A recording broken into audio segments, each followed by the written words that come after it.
अस्सलामुअलैकुम।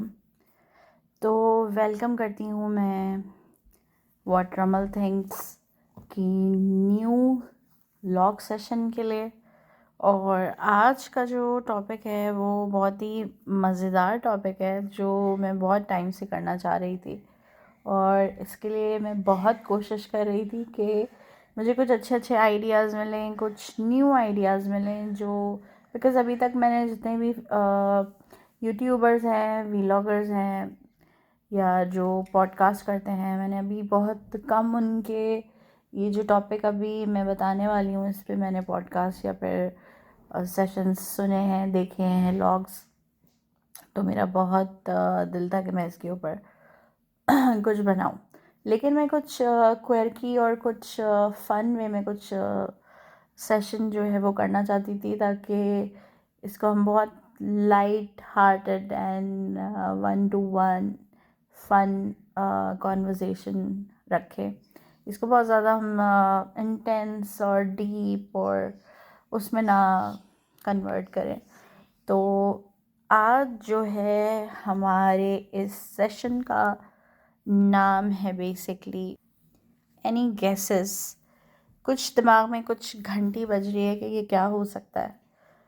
थोड़ा सा हिंट मैं ये दे सकती हूँ, इसको चलें कुछ फन वे में रिवील करते हैं। थोड़ी सी हिंट ये है कि हर चीज़ जो है वो बहुत खूबसूरत आपको लगती है जब आप उस टाइम पीरियड में होते हैं या फिर उस एरा को जो है वो एक्सपीरियंस कर रहे होते हैं। हर चीज़ बहुत लाइट लग रही होती है, टेंशन फ्री लाइफ होती है और बहुत ही मज़ेदार किस्म का टाइम होता है वो।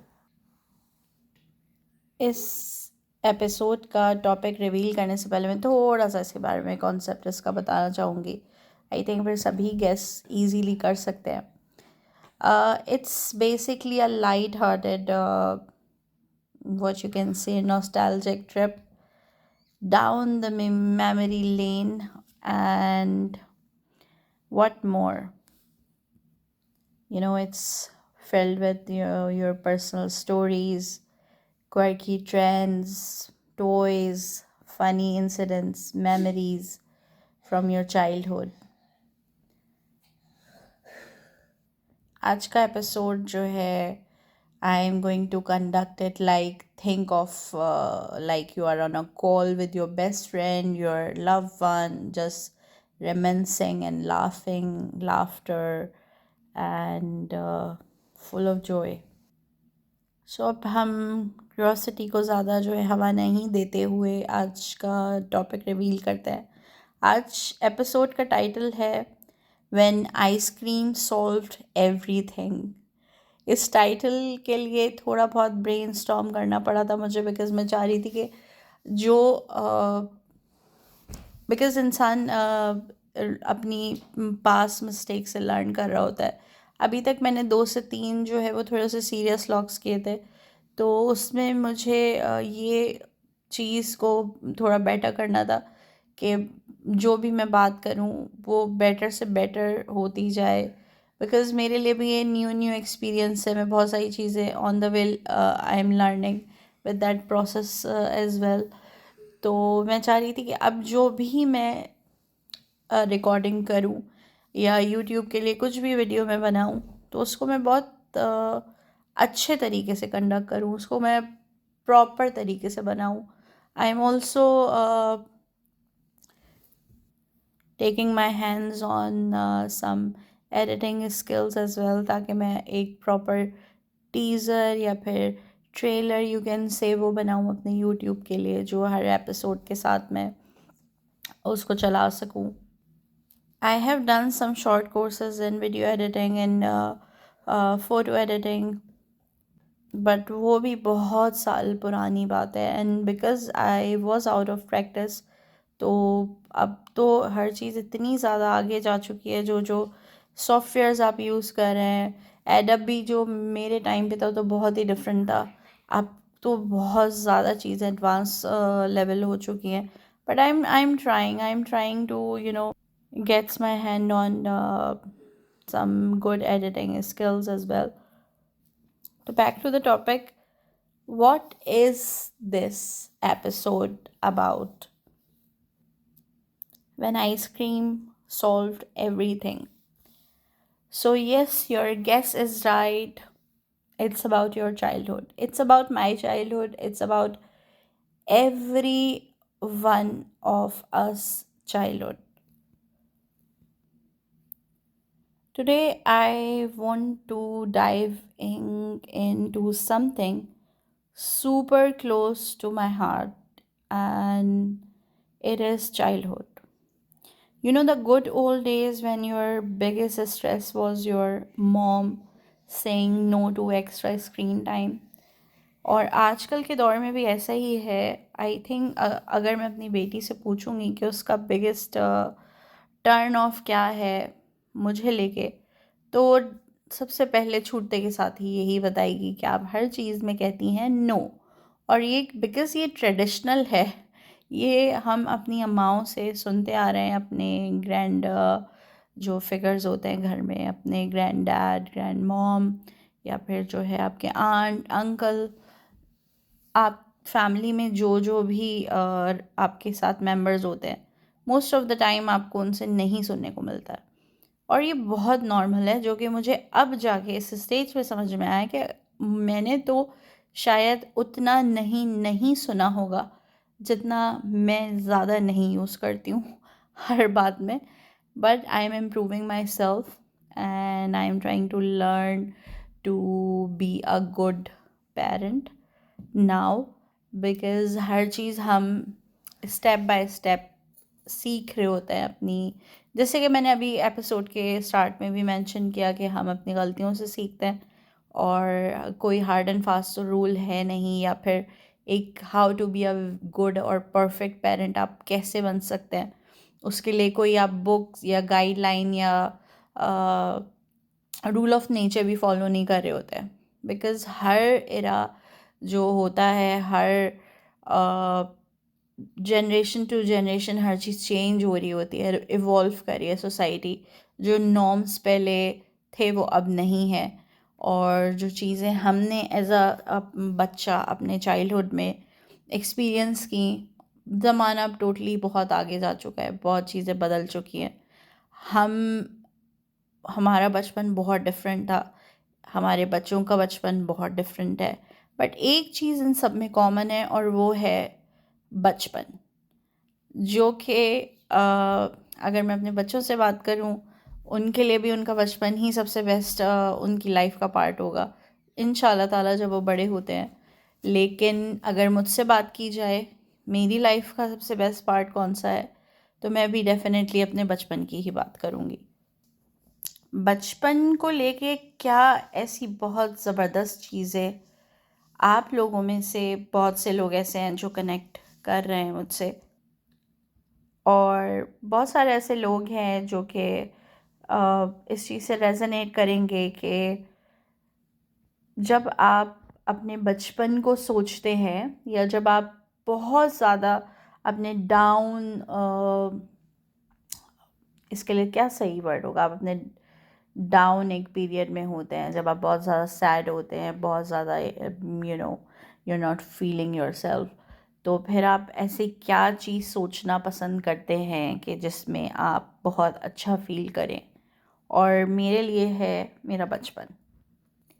So today in this episode we are digging into some funny, sweet stories, ideas, incidents, first day at your school with a twist, or embarrassing moments, weird childhood habit or belief, and birthday parties, whatnot. That one time you tried to run away and but packed only snacks. I remember once packing my whole backpack to run away, and I put in cookies, a spoon, and my storybook, and made it as far as the porch before I really got scared. सबसे पहले मैं बात करना चाहूँगी the era and trends, because मैं जो हूँ, मैं 90s की पैदाइश हूँ, जो मेरी पैदाइश है, मैं जब पैदा हुई हूँ वो 90s का दौर था। एंड सबसे पहले हम बात करेंगे 90s के ट्रेंड्स की, कि 90s के टाइम पे क्या बहुत फेमस ट्रेंड्स थे जो आपने अपने बचपन में या मैंने अपने बचपन में एक्सपीरियंस किए थे। क्या ऐसी चीज़ें थीं जो उस वक्त बहुत बेहतर थीं एज अ चाइल्ड, और क्या ऐसी चीज़ें थी जो सब बहुत नॉर्मलाइज थी, जो कि अब तो बिल्कुल ही जो है वो ख़त्म हो चुकी हैं। वो प्रैक्टिसेस जो है वो नहीं कंटिन्यू हैं, वो सब ख़त्म हो चुकी हैं चीज़ें। कौन से कार्टून्स हैं जो 90s के टाइम पे बहुत फेमस थे, और कौन से प्रोग्राम्स हैं जो टीवी पे आप अपने बचपन में देखते थे या मैं अपने बचपन में देखती थी। कौन से ऐसे फूड है, कोई पर्टिकुलर फूड या स्नैकिंग आइटम है जो 90s में बहुत फेमस थे और अब जो है वो अब इजीली अवेलेबल नहीं है।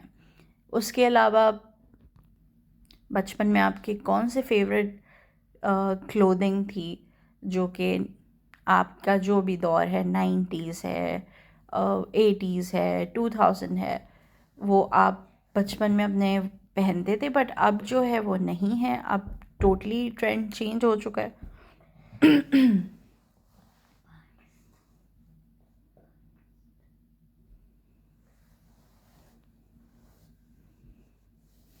चल निदून।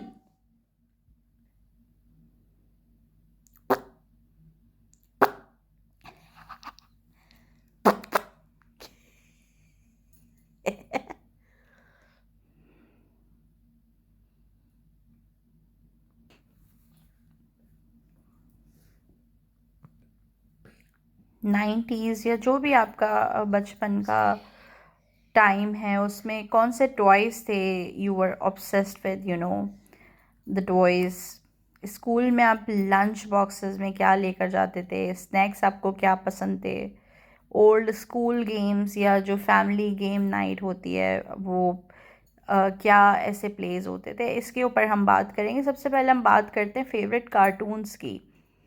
तो जहाँ तक मुझे याद पड़ता है 90s में, बिकॉज़ उस वक्त तक केबल, इंडियन केबल जो है, चैनल्स जो एक्स्ट्रा चैनल्स आपको दिए जाते थे, आप केबल सर्विस लेते थे एंड देन फिर आप कोई 100 चैनल्स आपको दिखाई दिए जाते थे, वो हमारे घर में नहीं आया था। वी वर द वन जिनके घर में सबसे लास्ट में केबल आया है।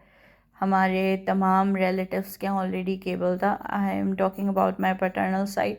Maternal side was a bit religious, तो केबल और ये सारी चीज़ें बहुत बाद में आई हैं उनके यहाँ। बट जो हमारे लिए एक मेन खुशी का जो बायस होता है, वो हमारा फुप्पो के घर हमारी जाना होता था। हमारी जो छोटी फुप्पो थी उनके घर पे केबल भी था, उनके घर पे वो सबसे पहली थी जिनके घर पे कंप्यूटर आया। हम सबसे लास्ट से जिसके घर पे कंप्यूटर आया। केबल जो है हमने सबसे एंड में लगवाया।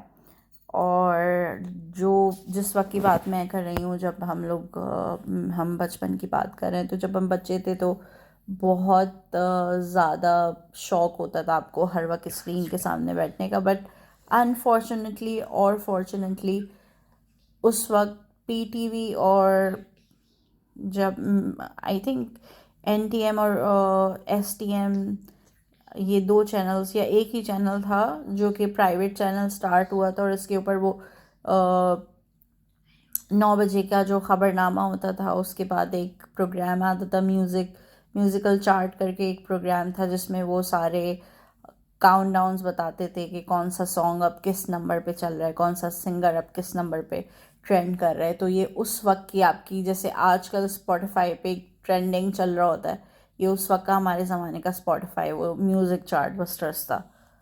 तो बात हो रही थी फेवरेट कार्टून की। तो जो हमारे टाइम पे था, हमारे टाइम पे जो मुझे याद पड़ता है, मेरा फेवरेट कार्टून था ऐनक वाला जिन।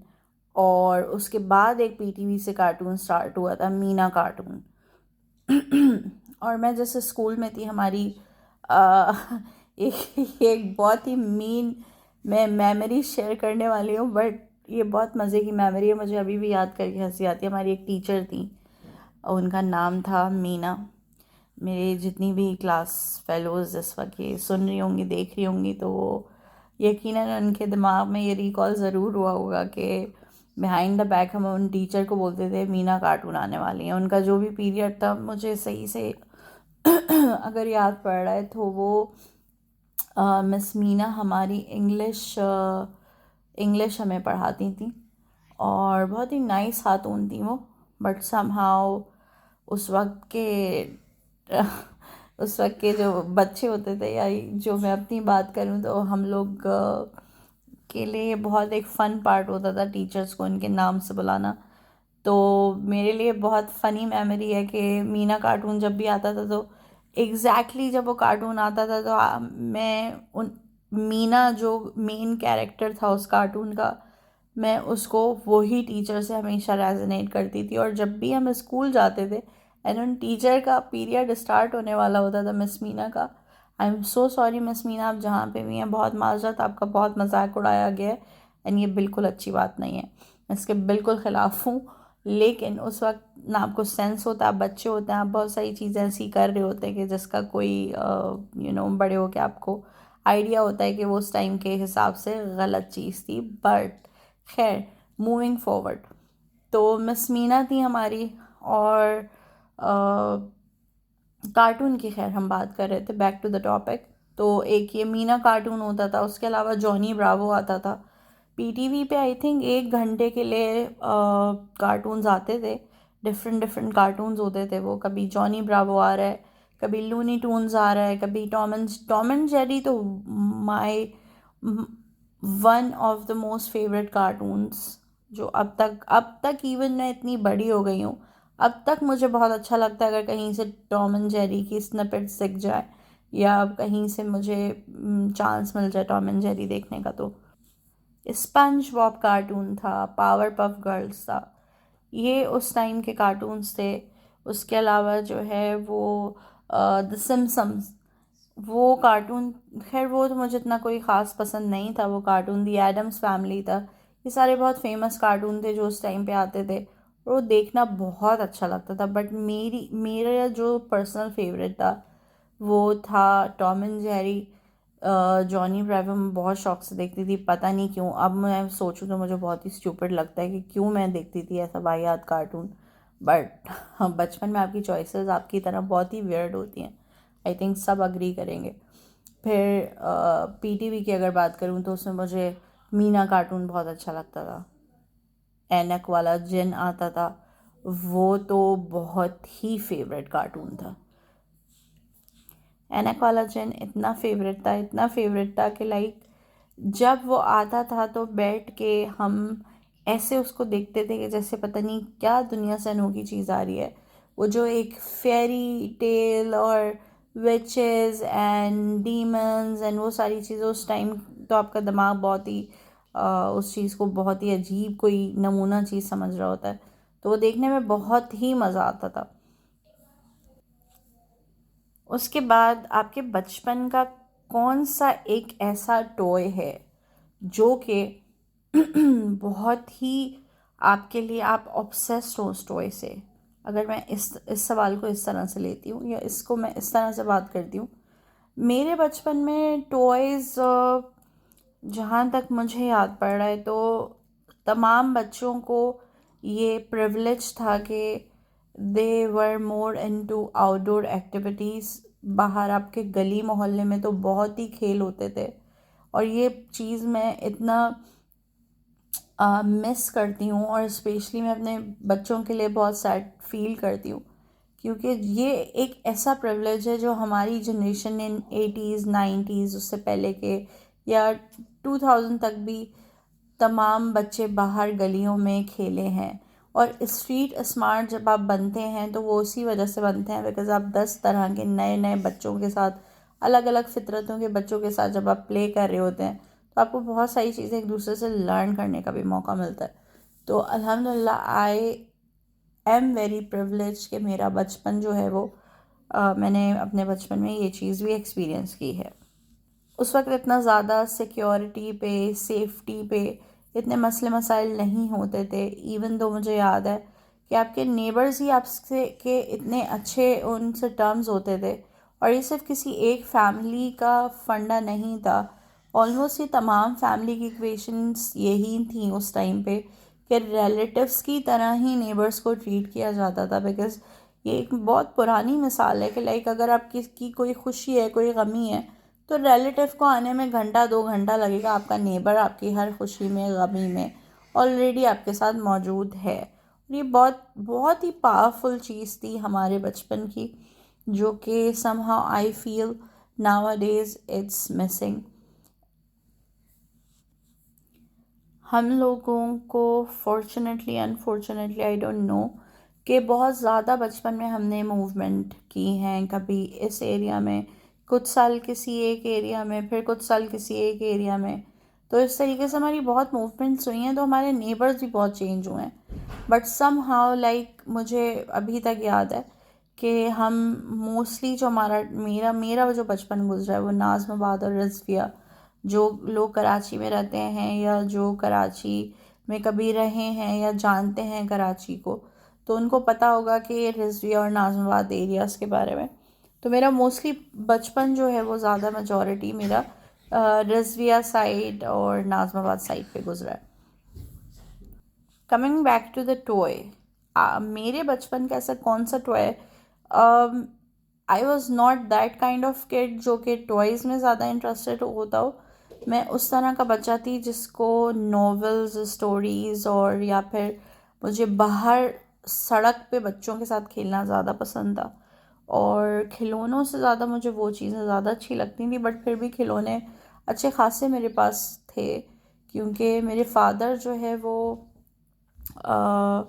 एक गवर्नमेंट एम्प्लॉई थे। तो अल्हम्दुलिल्लाह अल्हम्दुलिल्लाह एक प्रिविलेज्ड चाइल्डहुड मैंने एक्सपीरियंस किया है कि हर चीज़ आपको मिलती है। और मैं अपने घर में, मैं क्योंकि सबसे बड़ी तमाम अपने बहन भाइयों में सबसे बड़ी हूँ और पहला बच्चा थी अपने फैमिली का, अपने ननिहाल साइड का।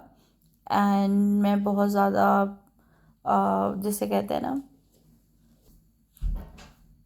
तो मुझे बहुत ज़्यादा जिसे कहते हैं ना हथेली का छाला बना के पाला जाता है बच्चों को, उस तरह से मेरा बचपन गुजरा है। And credit goes to my family, specially my parents, and after that my खालास, माई मामूज एंड माई कज़न्स, मेरी फुप्पोज़।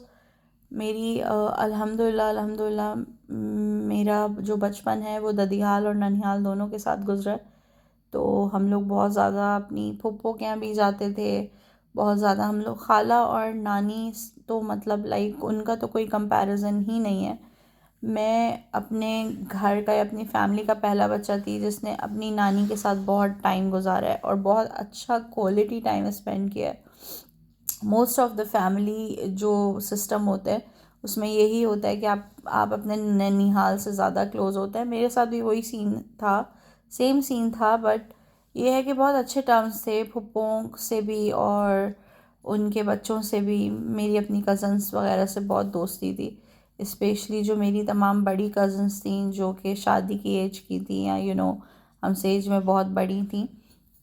उनके साथ जाना, उनके साथ रहना, वो हमारे यहाँ आके स्लीप ओवर्स कर रहे होते थे, स्टे कर रहे होते थे। बहुत मज़ा आता था। लाइक बचपन में हर कोई पॉलिटिक्स, कोई यू नो आपकी जो भी पीछे पीछे मसले मसाइल चल रहे होते हैं एक फैमिली में, उससे आप बहुत दूर होते हैं। आप टेंशन से बहुत दूर होते हैं। आपका दिमाग इतना प्योर होता है, आपकी इंटेंशंस आर सो प्योर कि आप वो चीज़ें जो आगे जाके एक चीज़ों की ख़राबी का बायस बनती हैं, आप उससे कोसों दूर होते हैं। और ये सबसे बेस्ट पार्ट है आपके बचपन का। फिर जो मेरे फादर थे उस अभी अल्हम्दुलिल्लाह हयात हैं और अल्लाह ताला उनको लंबी ज़िंदगी दे। बट उस टाइम पे ही वाज वर्किंग, तो हर चीज़ जो है वो बोलने से पहले पूरी हो जाती थी। And I was so obdurate and so rigid कि मेरे अंदर ज़िद का बहुत उनसर था। जो चीज़ चाहिए तो वो बस चाहिए। ये वाली चीज़ मेरे अंदर बहुत ज़्यादा थी। बाय द टाइम, जैसे जैसे टाइम बढ़ा बढ़ गया आगे, आप बचपन के फेस से बाहर निकले एंड फिर आप जवान होते हैं, फिर जवानी में भी आपके अंदर एक ही अकड़ होती है कि मैं कुछ हूँ या मैं खूबसूरत हूँ या फिर दुनिया मेरे हाथों में है और मुट्ठी में है और मैं सब कुछ कर सकता हूँ। बहुत सारी आप गलत डिसीजंस ले रहे होते हैं लाइफ में, बहुत सारी चीज़ें गलत ट्रैक पे भी होती है। बट जैसे जैसे जैसे जैसे मच्योरिटी हिट्स यू, आप रियलाइज़ करते हैं कि यार वो दूसरा रास्ता भी हम इख्तियार कर सकते थे, ज़रूरी नहीं था कि हमें उसी रास्ते से जाना चाहिए था। बट समहाउ डिसीजंस ही आपको वो बनाते हैं जो आप आज हैं। कोई भी इंसान जो है वो अगर बहुत सक्सेसफुल है अपनी लाइफ में, तो मैं हमेशा ये बात समझती हूँ कि ज़रूरी नहीं है कि उसका जो रास्ता है जो वो पीछे से गुजार के आए वो बहुत स्मूथ रहा हो। और वो यकीनन अगर आज इतना स्ट्रॉन्ग है या इतना सक्सेसफुल है, तो इसके पीछे उसके बहुत सारे अनगिनत गलत फैसले भी होंगे, गलत ट्रैक भी होंगे। क्योंकि फिर आप तभी सीख रहे होते हैं कि आपको, अगर आप गलत नहीं एक्सपीरियंस करेंगे, आपको सही की कदर मालूम नहीं होगी। तो ये बहुत ज़रूरी है लाइफ में हर चीज़, हर डिसीजन को अपने ओन करना, अपनी हर बात को। ये चीज़ मुझे बहुत बाद में समझ में आई अनफॉर्चुनेटली, कि कभी भी आपको अपने अपने ऊपर शेम्ड होने की ज़रूरत नहीं है। यू विल नॉट, और you can not feel pity about yourself कि यार उस टाइम पे मैंने वो काम किया था या उस टाइम पे ये हो गया था, मुझसे गलती हो गई थी एक। जहाँ आपको लगे कि यार there is a slim chance of अपने ऊपर काम करने के लिए या अपने एक गलत डिसीजन को सही में बदलने के लिए, even though you have this a little bit tiny miney realization कि यार मुझसे एक चीज़ गलत हो गई, मैं उसको सही कैसे कर सकता हूँ। आई थिंक वो टाइम होता है जब आप एक आपके अंदर का जो अच्छा कॉन्शियसनेस होता है, जो एक कंसाइंस आपके अंदर का होता है, वो आपको फ़ौरन अलर्ट करता है। यही चीज़ आपकी सबसे अच्छी है। एक इंसान तब तक अच्छा रहता है जब तक उसको अंदर से वो, उसकी जो रेकनिंग है वो उसको हर वक्त फ़ौरन गलत काम करने पे टोके या फ़ौरन उसको सही करने पे फ़ौरन अलार्म करे कि भाई ये चीज़ तुमने गलत किया, इसको फ़ौरन से सही करो। खैर, तो टॉयज़ की हम बात कर रहे थे, तो मुझे जहाँ तक याद पड़ता है, मेरे पास कुछ ऐसे टॉयज़ थे जो मुझे अभी भी याद है। मेरे पास एक स्टफ़ ब्लैक कैट थी, और वो इतनी, ये जैसे अभी मेरी कैट जा रही है, अब वो ब्लैक स्टफ़ टॉय था। और हम मेरे फादर के एक फ्रेंड के घर पे गए थे और हम वहाँ खेल रहे थे। आई थिंक आई वॉज 6 और 7 ईयर्स ओल्ड। तो वहाँ पे मैं उस बिल्ली के साथ खेल रही थी एंड देन वो मुझे इतनी पसंद आई कि फिर मैंने बहुत रोना धोना मचाया। मेरे पेरेंट्स इस मामले में बहुत स्ट्रिक्ट भी थे और बहुत उन्होंने समझाया कि नहीं, हम किसी गेस्ट के घर आए हुए हैं और हम ये टॉय लेके नहीं जा सकते। But I was so much into that cat कि मुझे वो चाहिए ही चाहिए थी। एंड मैंने बहुत रोना धोना ये वो कर करा के, खैर मेरे पेरेंट्स उस वक्त चुप रहे। एंड देन जब आप किसी गेस्ट के यहाँ जाते हैं, तो हमारे यहाँ तो माशाल्लाह से इतने ज़्यादा जो है वो गेस्ट होस्ट जो होते हैं वो इतने ज़बरदस्त होते हैं कि वो हर चीज़, बस उनका बस नहीं चल रहा था कि आपके साथ पैक करके घर ही भेज दें। तो जब उन्होंने मुझे देखा कि मैं बहुत ज़्यादा कैट के लिए ज़िद कर रही हूँ, तो देन फिर उन्होंने बहुत पोलाइटली और बहुत हम्बली मेरे फादर से रिक्वेस्ट की कि आप प्लीज़ बच्ची को ना डांटिए, इट्स जस्ट अ कैट, दूसरी आ जाएगी, आप परेशान ना होइए, आप इसको ले जाने दीजिए। उस वक्त मेरे फादर का जो रिएक्शन था मुझे आज तक याद है। उन्होंने मुझे कुछ भी नहीं कहा था, उन्होंने उनको होस्ट को थैंक यू बोला, हम आके बैठे गाड़ी में। उसके बाद जो मेरी क्लास स्टार्ट हुई है, तो वो बिल्ली मुझे कुछ दिन तक तो मुझे वो बिल्ली की जगह वो एक खून आशाम वाला लगना शुरू हो गई थी, जिसकी वजह से मुझे बहुत ज़्यादा डांट भी सुनने को मिली थी। एंड अल्हम्दुलिल्लाह I am so feeling proud of my self that मैं वो बच्चा हूँ जिसने जी भर के मार खाई है बचपन में। मैं ऐसा बच्चा नहीं हूँ जिसको आंख के इशारे से डराया जा सके। इवन दो अपने तमाम बहन भाइयों में I am the one who is most rebellious kid. मैंने हर नॉर्म ब्रेक किया, मैंने हर हर वो काम किया है जिसके लिए मुझे मना किया गया। Although on some part I am feeling a bit ashamed के यार, मतलब कुछ लिमिटेशंस होती है। आपको हर वो काम नहीं करना होता है कि जो आपको मना किया जा रहा हो। बट मेरी नेचर में क्यूरोसिटी बहुत ज़्यादा थी, स्टिल बहुत है। मुझे हर वो काम जिससे मना किया जा रहा होता था और मैं हर वो काम करती थी। मुझे मना किया जाता था कि यू आर टू यंग, आपकी अभी एज नहीं है नॉवेल्स पढ़ने की, बट मैं छुप छुप के नॉवेल्स पढ़ती थी। मतलब ये हाल था मेरा कि मुझे याद है हमारी नानी के यहाँ, बिकॉज़ मेरे जो मामू और जो मेरे नाना थे उनकी न्यूज़ एजेंसी थी, तो उनका ये काम था। वो न्यूज़पेपर्स आते थे उनके यहाँ, डिफरेंट डिफरेंट मैगज़ीन्स आते थे, नॉवेल्स आते थे। तो नानी के घर तो लाइक वो तो एक मैजिक वर्ल्ड था। आपको अच्छा खाना खाने को मिल रहा है नॉन स्टॉप, आपको कंपनी मिल रही है। माशाल्लाह से मेरी जो खालाएँ, अल्लाह उनको लंबी ज़िंदगी सेहत दे, मेरी खालाओं के साथ मेरी इक्वेशन बहुत डिफरेंट रही है। मुझे कभी भी किसी बहन की, although I have one sister जो कि मुझसे यंगर है, बट मुझे कभी भी खालाओं के होते हुए अपनी बहन की कोई कमी महसूस नहीं हुई। मेरी खालाओं के साथ मेरा रिलेशनशिप बहुत ही डिफरेंट है। स्पेशली मेरी एक एक और दो, मेरी दो खालाओं से तो मेरा रिलेशनशिप बहुत डिफरेंट है। मुझे मम्मी के मेरी डेथ के बाद, because my mother is not alive, she is not any more, and उनके बाद भी मुझे कभी भी उनकी कमी महसूस तो होती है। ये कहना बहुत ही मुश्किल है कि लाइक आपको अपनी माँ की कमी महसूस नहीं होती होगी, महसूस होती है। बट वो जो एक स्पेस होता है ना, जो एक वॉइड होता है, वो फिल हो जाता है समहाउ।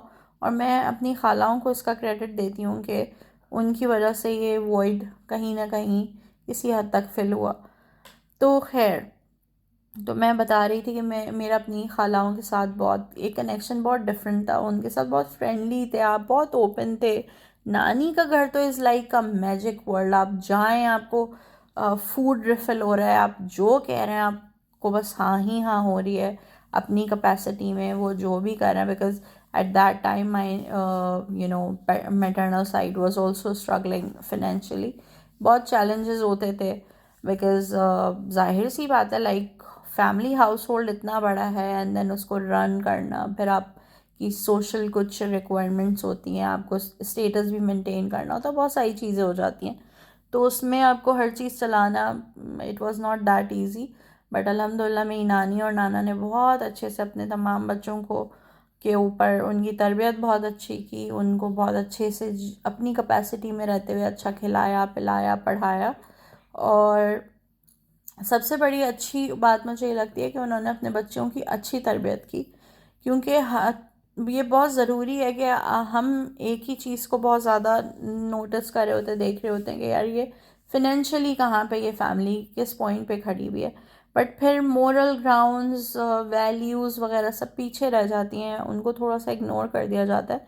बट सम हाउ मैं पूरा फुली क्रेडिट देती हूँ अपने दोनों ग्रैंड पेरेंट्स को, स्पेशली मेरी नानी को, जिसे कहते हैं कि वो सच में, अगर मैं किसी ऐसे बंदे की मिसाल देना चाहूँ जिसके अंदर मैंने बहुत सब्र देखा, तो वो मेरी नानी, अल्लाह उनको जन्नत नसीब करे। वो बहुत साबिर खातून थी, उन्होंने कड़े से कड़े वक्त में मेरे नाना का साथ दिया, मुश्किल से मुश्किल वक्त में। शी उसके अलावा वो माइग्रेट करके आई थी, तो उनके लिए भी इट वाज डिफ़िकल्ट कि सेटल्ड होना, किस तरह से चीज़ें आगे कैरी ऑन करना, बच्चों की तरबियत, ये सारी चीज़ें। बट माशाल्लाह से अल्हम्दुलिल्लाह उन्होंने बहुत सक्सेसफुली ये सारी चीज़ें की। तो खैर, बात हो रही थी बिल्ली की, और हम जो है वो मेमोरी लेन से कहीं हम किसी और स्ट्रीट पे पहुंच जाते हैं बात करते हुए। तो एक वो कैट, मुझे ब्लैक कैट, वो मुझे याद है कि वो एक ऐसा टॉय था जो कि मुझे बड़ी ज़िद के बाद मिला था, but that was my favourite toy. दूसरा एक बहुत फ़नी बात है, फ़नी भी बात है, और एक ये बहुत ऐसी बात है जिस पे आई am feeling a bit proud. और वो बात ये है कि जो मेरे फादर थे उनके इंडस्ट्री कॉन्टैक्ट्स भी बहुत थे, मीडिया कॉन्टैक्ट्स। तो अगर 90s के जो बच्चे हैं, या जो अब जो बड़े हो चुके हैं, जिनके अपने भी बच्चे बड़े हो रहे हैं, वो ये बात अगर जानते हों कि उस वक्त के एक फ़िल्म मेकर थे पाकिस्तानी, सईद रिजवी। जो कि उस वक्त फिल्म मेकिंग करते थे। शुएब मंसूर और सईद रिजवी वगैरह ये सब लोग, तो मेरे फादर के बहुत अच्छे दोस्त थे सईद रिजवी। तो मैंने बचपन में एक कमर्शियल में भी काम किया है। आई थिंक वो यूनस फ़ैन का एक कमर्शियल था जो कि सईद रिजवी ने डायरेक्ट किया था, और मैं बहुत छोटी थी तो मैंने वो एक कमर्शियल किया है यूनस फ़ैन का। और मेरे फादर मुझे बताते थे कि तुम इतनी मतलब इतनी हैवी थी और इतनी क्यूट लगती थी कि बस उन्होंने एक दफ़ा तुम्हें देखा था एंड देन फिर उन्होंने उनसे, मेरे फादर से रिक्वेस्ट की थी सईद रिजवी ने कि इस बच्ची को ही मुझे कमर्शियल में लेना है। तो मैं बेड पे सो रही हूँ और बहुत गर्मी हो रही है और अचानक से फ़ैन चलता है और फिर मैं बहुत आराम से सो जाती हूँ, वरना उससे पहले मैं रो रही होती हूँ। तो खैर, जब सईद रिजवी ने का वो कमर्शियल मैंने किया था, तो आई डोंट थिंक सो कि उस वक्त उन्होंने पे किया था या कुछ, वो एक फ्रेंडली जेस्चर के तौर पे मेरे फादर ने अग्री किया था। तो उसके बाद जब वो चाइना गए थे सईद रिजवी साहब, तो जब चाइना से वापस आए थे तो वो मेरे लिए वुडन डॉल्स लेकर आए थे। वो 3 डॉल्स थी और वो डॉल्स इस तरह की थी कि वो कंटेनर लगते थे, वुडन कंटेनर। आई थिंक वो जापानीज़ डॉल्स थी या चाइनीज़ डॉल थी, समथिंग लाइक दैट। ये मुझे कंफर्म नहीं है, बहुत पुरानी बात है ये। आई थिंक 96 या 98 की बात है ये जो मैं बता रही हूँ। मैं बहुत छोटी थी उस टाइम पे, बट वो 3 उन्होंने मुझे डॉल्स ला के दी थी, वो मेरी फेवरेट डॉल्स थी वो। और इतना लंबा टाइम, बहुत अरसे वो चली हैं, कोई 10-20 साल वो रही हैं। उसके बाद फिर जब मेरी मदर की डेथ हो गई थी एंड देन हमने घर मूव किया, तो वो मिसप्लेस हो गई थी या फिर हमने खुद ही उनको डंप कर दिया था, ये मुझे याद नहीं है। बट ये 2 टॉयज़ ऐसे हैं बचपन के जो मेरे बहुत ही मेमोरेबल टॉयज़ हैं और मुझे बहुत अपने दिल से करीब लगते हैं। अब जनाब, जहाँ बात हो रही है बचपन की, तो बात ये भी होनी चाहिए कि जब हम बचपन में स्कूल जाते थे तो हम लंच बॉक्सेस में क्या लेकर जाते थे।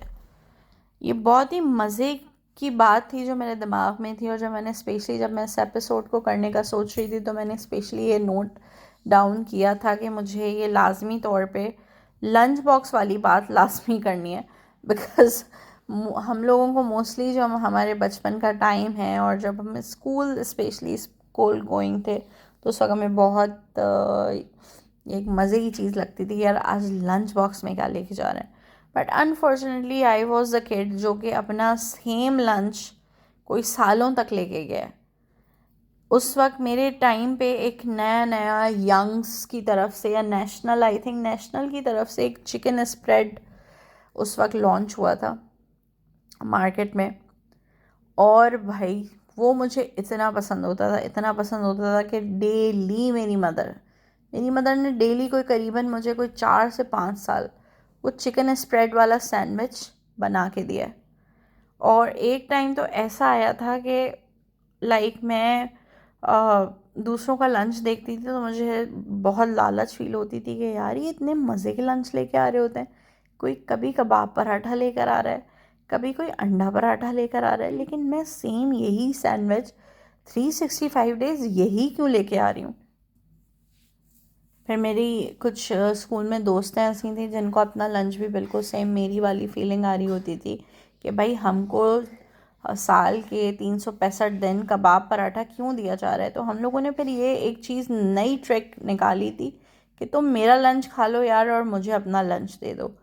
तो हम लोग इस तरह से अपने दोस्तों के साथ लंच अपना शफल करते थे। अदरवाइज़ हम, क्योंकि हम बहन भाई जो है वो एक ही स्कूल में जाते थे, एक ही स्कूल से हमने पढ़ा है, तो मोस्टली ये होता था कि भाई जैसे मेरा जो भाई था वो मेरी अम्मी का बहुत ही फेवरेट था, तो उसके साथ बहुत सारी चीज़ें एक्सेप्शनल वो करती थी जो हमारे साथ नहीं होती थी। उसको दिए जाते थे पैसे और हमको दिया जाता था लंच। लेकिन वो मेरा भाई बहुत ही मैं उनको आराम से, आई वॉज द वन जो उनको डोमिनेट करता था।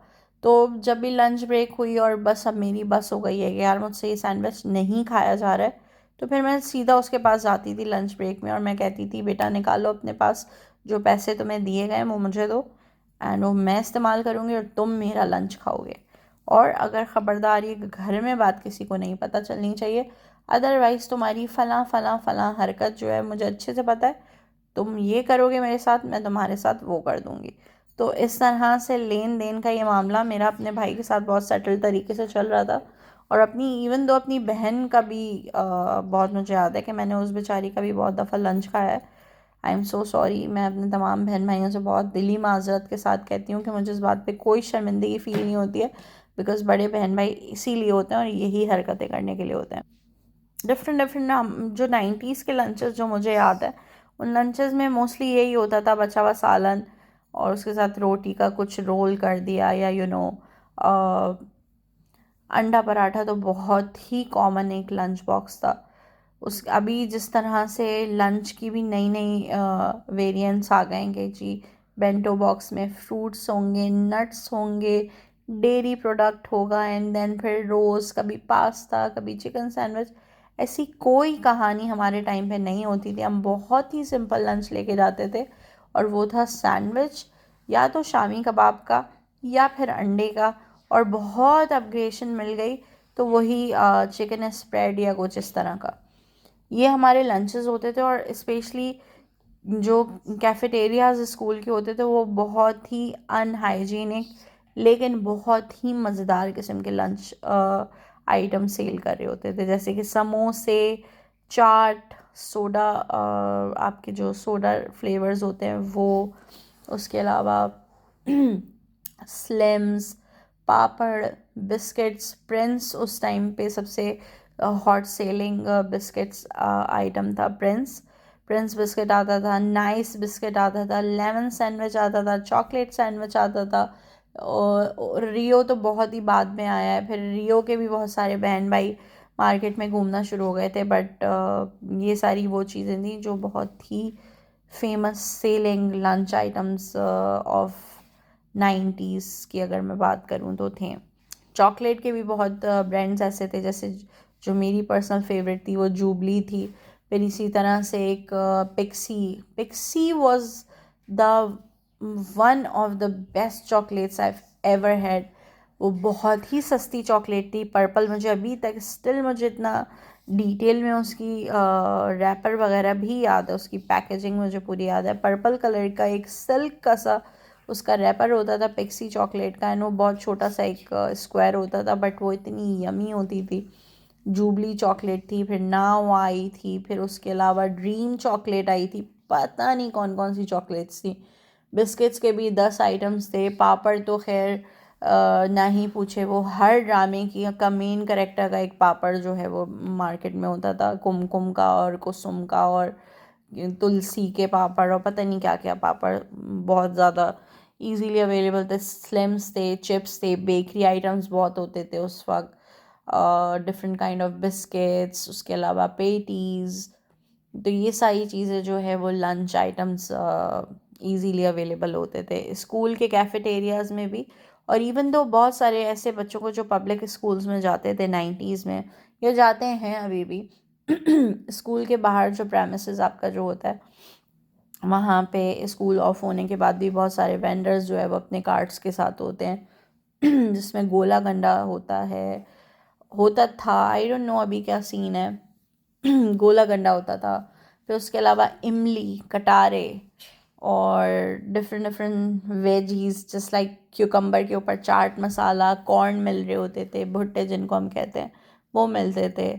छोटे छोटे triangular without any filling samosas मिलते थे, जिनकी एक बहुत ही स्पेसिफिक यमीएस्ट और अनहाइजीनिक चटनी आपको उसके साथ मिलती थी। इसी तरीके से और क्या क्या मिलता था, मकई के दाने मिलते थे। तो ये सारे वेंडर्स सारे खड़े होते थे। आपका जैसे ही स्कूल से ऑफ होता था तो जिन बच्चे जो बहुत लकी बच्चे होते थे जिनको एक्स्ट्रा पॉकेट मनी मिलती थी या जो भी उनको एक्स्ट्रा पैसा मिलता था लंच के अलावा, वो सब छुट्टी से लेके जा रहे होते थे। हमें भी कभी ना कभी ये हफ्ते में याशी ज़रूर नसीब हुई है। तो ये था हमारा लंच, हमारे बचपन का लंच। अब हम बात करेंगे हमारे बचपन में कौन कौन से गेम्स होते थे जो जो हमने बहुत खेले हैं या जो हमने नहीं भी ट्राई किए, बट हमने वो देखे हैं हमारे चाइल्डहुड में। अगर मैं गेम्स की बात करूं तो मैं बहुत ज़्यादा बचपन में बाहर सड़कों पे मैंने बहुत खेला है, मैंने मोहल्लों में बहुत खेला है, पड़ोसियों के साथ बहुत खेला है मैंने।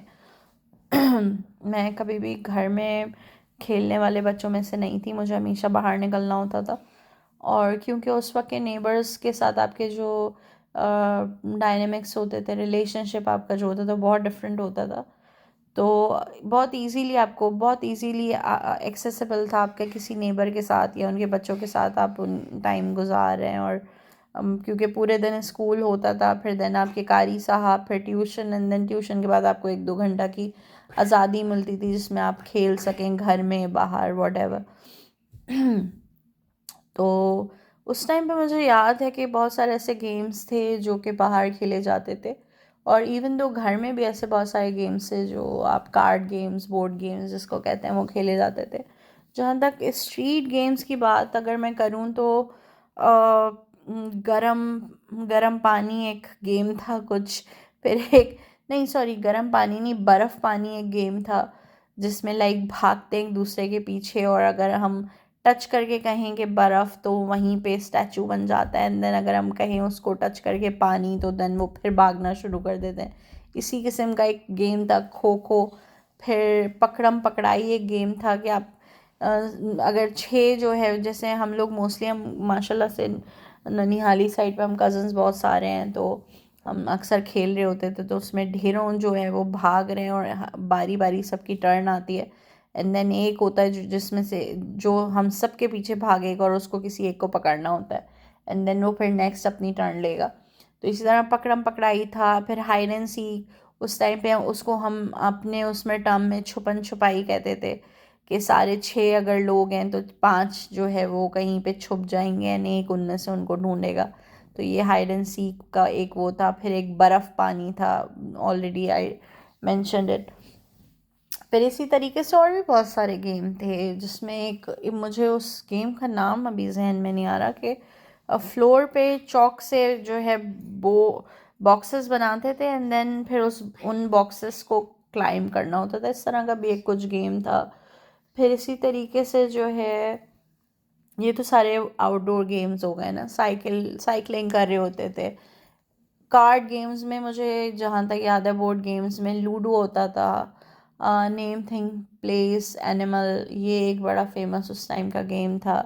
फिर इसी तरीके से कुछ पर्चियाँ बनाई जाती थी, उनके ऊपर नंबरिंग होती थी, ये भी एक गेम था। और बहुत सारे लाइक इस तरह के बहुत different different kind of games थे जो बहुत ही मज़ेदार थे। क्योंकि पहले ज़माने में स्क्रीन का इतना रिवाज नहीं था। पहला ज़माना क्या मतलब, लाइक जो 90s का जो दौर जिसकी मैं बात कर रही हूँ, उसमें उस वक्त इतना स्क्रीन आपका इतना नहीं आया था। तो फिर आप मोस्टली जो है वो इसी तरह से गेम्स खेल खेल के एंजॉय कर रहे होते थे और अपना टाइम अच्छा गुजार रहे होते थे। Now I really wanted to ask that, tell me you were a 90s kid without telling me. Or, you know, because I really wanted to give quick fire examples like I rewound VHS tapes with pen or pencil. Alhamdulillah, it was really common. It was really, really fun activity to do. And I also used MSN Messenger to say hi to my, friends and random people, then panicked and logged off because of जाहिर सी बात आपके parents और whatever जो भी। फिर also it's like made portions from shampoo and got in trouble, ये तो मैंने बहुत ज़्यादा ये हरकत की अपने भाई के साथ। ये सबसे हमारा फेवरेट एक्टिविटी होती थी that we use to make potions out of your dish washing soap with your shampoo, उसका वो बनाते थे, एंड देन एक वो वाटर गन्स आती थी, उसमें फिल करके एक दूसरे के ऊपर बाकायदा हमारी शूटिंग चल रही होती थी। और ये बहुत ही एक फ़न एक्टिविटी है जो आई थिंक आजकल के बच्चे उन्होंने ये चीज़ एक्सपीरियंस नहीं की होगी। इसी तरीके से जहाँ तक मेरी याददाश्त काम करी है, एक हर गली में मोहल्ले में एक बंदा अपना कार्ट लेके आता था जिसके पास हर माल 1 रुपया, हर माल 1 रुपया वो आवाज़ लगा रहा होता था। एंड देन उनके पास अजीब अजीब किस्म की नस्ली चीज़ें होती थी, जिसमें वो झुंझुने होते थे, कलरफुल बॉल्स होती थी, बटरफ्लाई वाले क्लिप्स होते थे, एक से बढ़कर एक घटिया कलर का नेल पॉलिश होता था।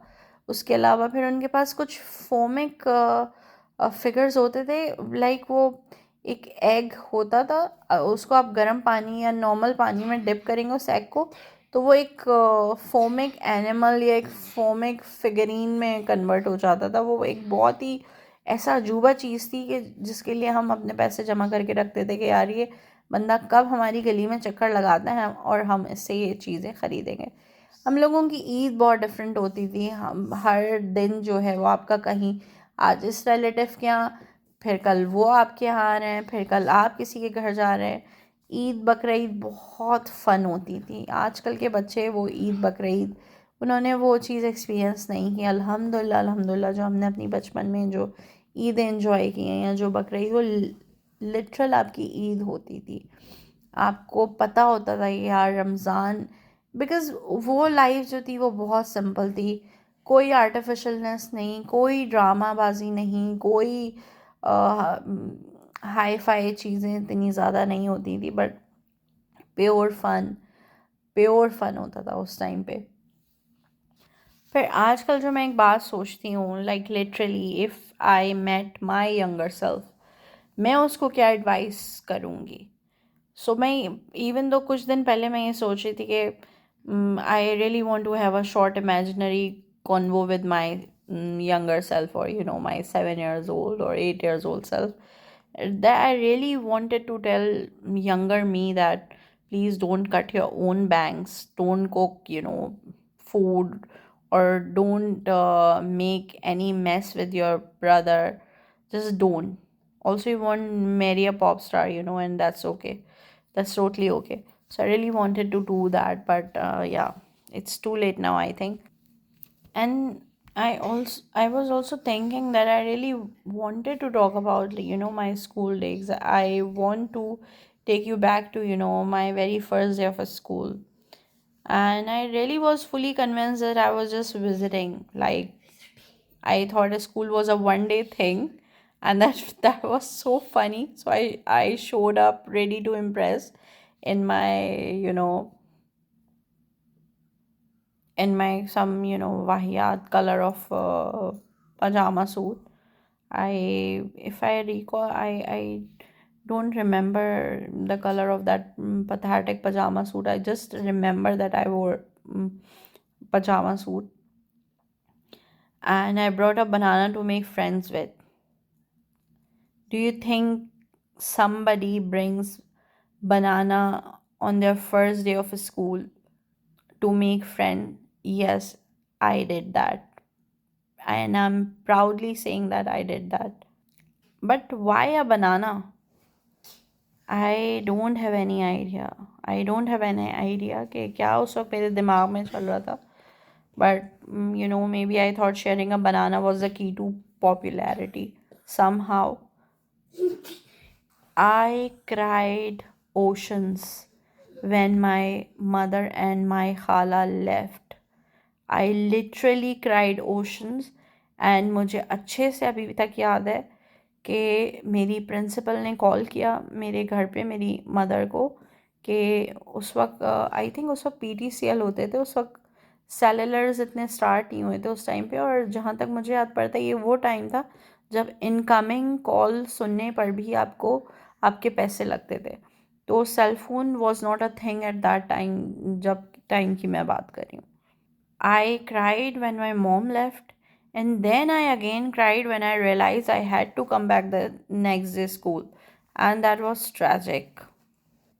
And if I remember correctly, in a school, recess time was a battleground. We had the squads, there was the swing kids, the slide kids, and the mysterious ones who just sat in the grass talking about some, random things or whatever.